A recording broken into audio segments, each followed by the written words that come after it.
Assalamu alaikum. Amansızdarбы, урматтуу Тез Кабар каналынын көрүүчүлөрү, саламатсыздарбы? Бүгүн Жалал-Абад шаарына келгенбиз.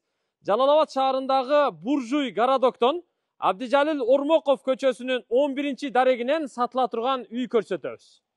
Чоң үй, подвалы менен 1-2 кабаты жалпы 250 чарчы метр чыгат. Жери 13 сотых. Кызыл китеп бүт документтери менен туугандар. Жашаганга дагы, офис катары иштеткенге дагы аябай жакшы үй. Локация жайгашкан жери өтө мыкты жерде туугандар. Бул Абдижалил Ормоков көчөсү. Түз чыга турган болсоңуздар, мына 100 метрде Пушкин көчөсү, сол тарапка бурулганда эле коттеджный дом бар туугандар. Ошонун жанынан эле бурулуп бер жака кирет. Ал эми бул жагы ошо төрөт үйүнө жакын. Бул жер өзү Буржуй городок, айтпаса дагы сиздерге түшүнүктүү, эң мыкты жерде туугандар. Ушул кошуналардын үйлөрүнүн катарында жайгашкан. Эми чек арасы ушул жерден башталат, келип жол бул жака бурулуп кетет экен. Бул жак чек арасы тетиге кошунанын дуалына чейин барып такалат. Бул жакта гараж бар. Бир унааны ичкери киргизип койсоңуздар да болот. Бул жакта болсо үйдүн алдына унаа киргизе турган чоң дарбазасы, оң жагында калиткасы менен. Бул жерде эми газ, суу, свет, канализация, интернет бүт бардык шарты бар. Анда чекеден көрсөтүп берели, биз менен чогуу туруңуздар. Буга чейин бул үйдө туугандар ушу эл аралык бир компания ижарада турган экен.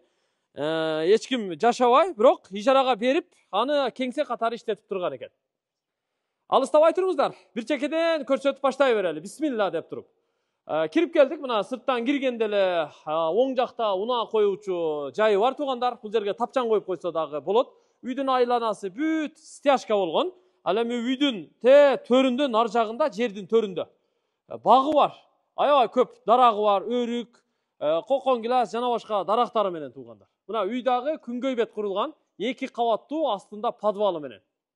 Биринчи, экинчи кабат эле өзү 250 чарчы метр чыгат экен. Подвал деле ошонун туугандар жарымынын жарымы болуп калат. Чатыры тыныгы менен жабылган туугандар, жолуптары кагылган, өстүрмөлөрү кагылган, терезелери бардыгы пластик терезелер, сырткы фасад декор болгон. Ал эми астында соколдун сырты ушундай кызыл түстөгү кирпич имитациясы кафел менен кафелденген. Оң жакта болсо очокканасы, анан гаражы бар, төрүндө жүзүм багы менен. Бул жерде болсо жашыл аянтчасы бар. Бул дарбазаны ачып, үйдүн алдындагы аянтка кенен жерге көп унаа койсо болот. Үйдүн алды менен бул жакка өткөрүп, нар жагына дагы киргизип койсо болот. Ушул үйдүн баасы туугандар $240 000 кеми бар. Ушул турушунда келесиз, аласыз.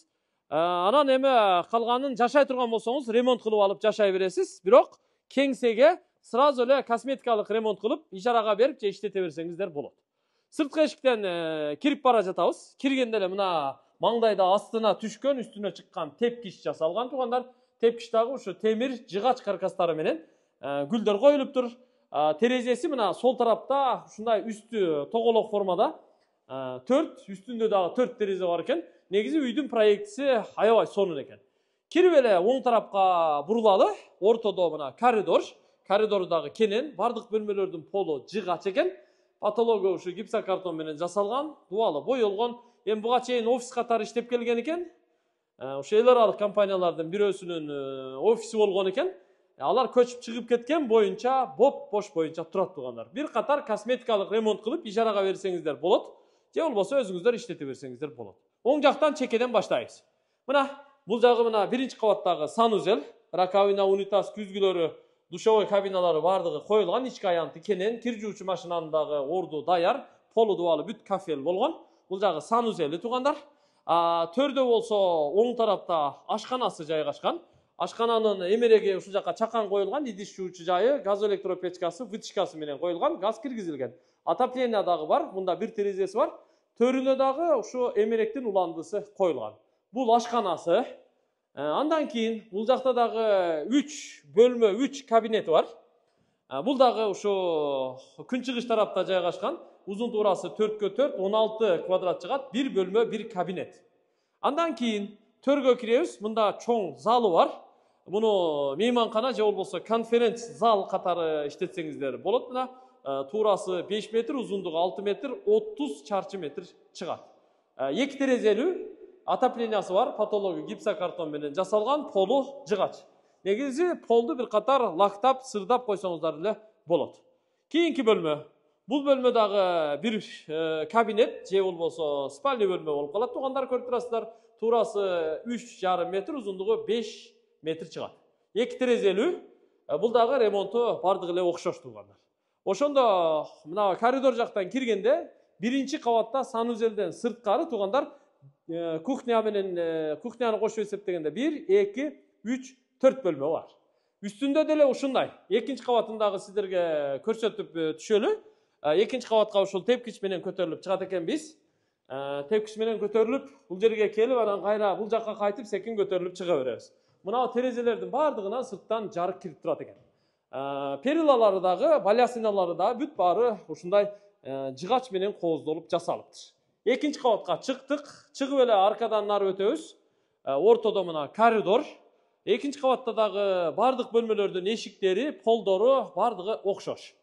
Ошондой эле оң жактан баштайбыз. Экинчи кабатта дагы санузели бар туугандар. Бул жакта болсо ваннасы коюлган, унитаз, аристон, раковина, күзгү, ички аянты кенен. Анан бул жакта болсо ушу санузелден сыртка чыкканга мына балкону бар туугандар. Булар уже кошуналардын үйлөрү. Көрдүңүздөр, Эми бул жакка жүрүңүздөр туугандар. Бул жакта биринчи кабаттагы эле бөлмөлөрдүн үстүндө ошол эле проекттеги, ошол эле размердеги бөлмөлөр. Бул жана астындагы кухнянын үстү узундугу 5,5 метр чыгат. Ал эми туурасы 2,5 метр чыгат. Мында бир терезеси бар, вытяжкалар бардык бөлмөлөрдө бар экен. Даже пожарный сигнализациялардан бери бардыгын койдуруптур. Отопление батареялары ушу труба профилдерден жасалып коюлуптур. Мында дагы бир 4x4, 16 чарчы метр бир кабинет, бир бөлмө. Интернет бардык бөлмөлөргө тартылыптыр. Андан кийин бул жакта астындагы чоң залдын үстүндө дагы бир зал, узун туурасы 5 6 30 чарчы метр чыгат. Бул дагы ошо бак тарабында жайгашкан, патологу тоголок формада жайгашыптыр, жасалыптыр. Мында болсо дагы бир бөлмө. Дагы бир бөлмө бул спальный болот, же болбосо ошо кабинет, төрүндө балкону менен. Бул дагы ушу туурасы 3,5 метр, узундугу 5 метр чыгат. Экинчи кабаттагы бөлмө кабинеттердин бири болуп калат бул. Ошондо санузелди кошпогондо экинчи кабатта дагы 1, 2, 3, 4 бөлмө кабинет бар туугандар. Эми подвалга түшөлү. Подвалында дагы аябай бөлмөлөрү кенен экен. Аларды дагы көрүп алыңыздар. Бул үй өзү, бул имарат аябай бышык. Болгондо дагы бышык кирпич менен сейсмопояс колонналары дагы бүт бардыгы арматуралар салынып бекем курулган экен.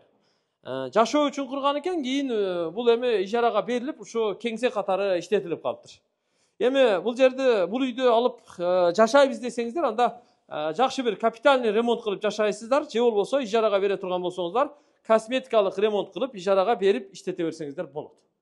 Подвалга түштүк туугандар. Подвалда дагы үстүндөгү бөлмөлөр сыяктуу эле бөлмөлөр катар жайгашкан. Киргенде эле мына ортодо коридор. Оң жакка киргенде 2 бөлмө бар, анын бири мына топкасы бар. Үйдө өзү имаратта отопление, туугандар, газ менен дагы ысыйт, жылыйт. Анан бул жакта печка дагы коюлган. Муну дагы газ менен ысытса болот, көмүр отун менен. Анан ар жагында электр тогу менен дагы ысытса боло турган атайын тен коюп коюптур. Насостору коюлган. Бул үйдүн жылуулук системасынын жүрөгү ушул жерде туугандар. Үйгө анан трехфазка дагы киргизген экен. Бул жакта болсо чакан склад бөлмөсү бар. Бул жакта атайын текчелерди жасап коюптур. Майда чүйдө бүт баарын ушул жака коюп койсо болот экен. Бул жакта дагы бөлмөлөр бар, кабинеттер, аларды дагы көрсөтүп коелу. Мына бул бөлмө машыгуу зал экен, анткени оң жакта ушундай брус, сол жакта ушундай турник орнотуп коюптур. Муну машыгуу бөлмөсү деп койсок болот. Сол тарапта дагы кирме чыкма 2 бөлмө бар. Үстүндөгү эле бөлмөлөрдүн асты болуп калат. Мында дагы бир бөлмө, кабинет. Оң тарапта болсо, жана залдын асты дагы бир кабинет, зал туугандар. Мына көрдүңүздөр. Дуалдары МДФ менен жасалган, патологу натяжной, полуна линолеум төшөлгөн. Ал эми 2 бөлмөнүн ортосундагы эшик бул алюмин профилдеринен жасалган. Бул кабинет дагы иштетиле турган кабинет. Эми жүрүңүздөр. Сыртка чыгалы.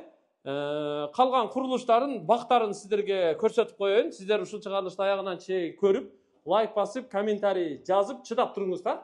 Балким бул сиздерге насип кылып калышы мүмкүн. Бирок бул видеону өзүңүздөргө сактап алып же башкалар менен бөлүшүп коюңуздар туугандар. Кимдир бирөө издеп жаткан болсо, аларга пайдасы тийип калар, насип кылып калар туугандар. Эми мына караңыздар, сырт жактан киргенде оң жакта ушул жерде узун курулуш болгон туугандар. Бул жакта болсо очокканасы, анан гаражы жайгашкан. Мында болсо мына навестин асты очокканасы. Очокканасы дагы аябай кенен болгон. Тай казан, чоң казан, кичи казан, самовар, анан печкасы дагы жасалган. Очокканасы сонун. Бул жактары ушу стол кое турган жайы, суулары чыгарылган. Мында болсо ушу гараждын ички эшиги. Сыртынан дарбазаны ачып, анан ичине унаа киргизип койсо болот. Бул гараж. Мында болсо үйдүн күнчыгыш тарабында жүзүм зары бар.